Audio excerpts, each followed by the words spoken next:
नवंबर के CPI print कर रहा है कि वो 7.1% पे आ गया है। उम्मीद से ज़्यादा गिरा, रन रेट भी उम्मीद से था।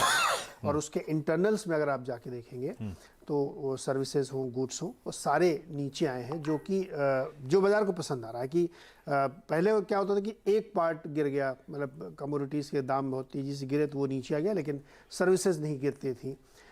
इस बार जिसको हम लोग कहते हैं ना कोर, मतलब एनर्जी फूड माइनस जो होता है वो कोर होता है, लेकिन इस बार आप वो भी जोड़ लीजिए तो उसमें एनर्जी भी गिर रहा है, फूड प्राइसेस भी गिर रहे हैं, सर्विसेज के प्राइसेस भी गिर रहे हैं। तो ये नंबर बहुत अच्छा नंबर माना जाएगा इन्फ्लेशन के लिहाज से। और इससे ये पुख्ता होता है कि अब दोबारा शायद वो पीक की तरफ वापस नहीं लौटेगा, गिरता ही रहेगा। तो ये एक बड़ा कंफर्ट जोन का नंबर है, एक्सपेक्टेशन से काफ़ी नीचे आया है, 7.3 का अनुमान था। इस नंबर को अगर आप बेस बना के चलें तो ये ऐसा लगता है कि अगले मई जून तक जो है आपको 3.5-4% का इन्फ्लेशन मिलेगा यूएस में। तो इसके आधार पर फेड अपनी जो है बैठक करेगा और उसको प्रोजेक्शंस देगा। तो मुझे लगता है कि ये इन्फ्लेशन के नंबर के आधार पर अगर फेड अपने डॉट्स को प्लॉट कर रहा है या अपनी योजना बना रहा है, तो आज की इसमें 2-3 अनाउंसमेंट होने हैं। एक 2023 का आउटलुक भी फेड को रखना है, रेट ऑफ इंटरेस्ट के लिहाज से, जीडीपी के लिहाज से भी, और इन्फ्लेशन का अनुमान क्या है उनका, क्योंकि वो सबसे ज़्यादा दिक्कत कर रहा है। तो मुझे लगता है कि फेड शायद 50 बेसिस ही करेगा, जो सब लोगों का कंसेंसस है। उसमें कोई उन्होंने खुद भी इंडिकेशन दे खुद भी दे दिया, तो करेंगे। 50 बेसिस पॉइंट की हाइक आज होगी।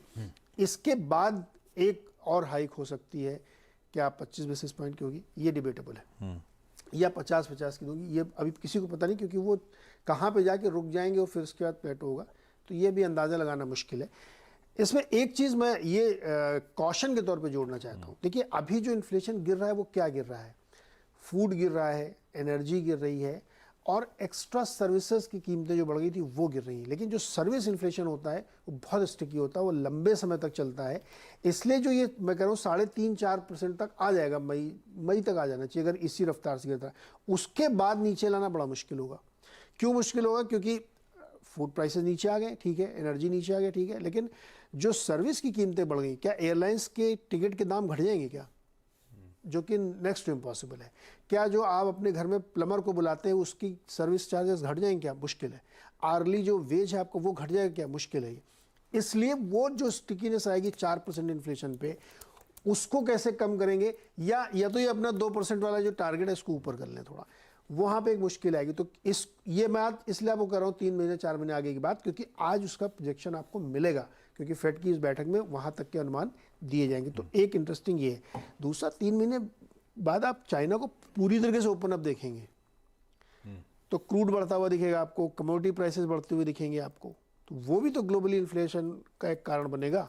तो वो ट्रिकी पॉइंट है, 3-4% के आसपास के बाद कैसे इन्फ्लेशन नीचे जाएगा, इसका अनुमान आपको फेड आज देगा। और क्रूड ने हल्के हल्के इशारे शुरू कर दिए। ठीक है, पर जो भी थी खबर तो अच्छी थी। खबर बहुत ही पॉजिटिव है आज, अगर आज का आज देखें तो बहुत पॉजिटिव है। ऊपर खरीदे का ही नहीं अपना बाजार खुद का, वो इसलिए क्योंकि आप ही लोग कहते हैं ना अगले 6 महीने देख के चलता, तो मैंने अगले 6 महीने कहानी आपको बता दी कि मार्केट खुश बहुत है, लेकिन आज की कमेंट्री बहुत ज्यादा तो अब वो अनप्रेडिक्टेबल हो रही थी अच्छे गैप अप के बाद। Basically profit booking, short covering हुई, प्रॉफिट बुकिंग हुई, अब वो लेवल पे आ गए हैं। अब सुन के, अब जो सुनेंगे आज उस पर होगा। पिछले बार का अनुभव मुझे नहीं लगता कि आज जो है वो एकदम शुरुआत में ही 1000 पॉइंट लेके चले जाएंगे। थोड़ा थम के लेंगे, क्योंकि सुन तो ले फेड चेयरमैन साहब क्या कह रहे हैं। ठीक है, तो 50 बेसिस पॉइंट गिवन, और स्ट्रीट बहुत क्लोजली वॉच आउट करेगी कोई साइन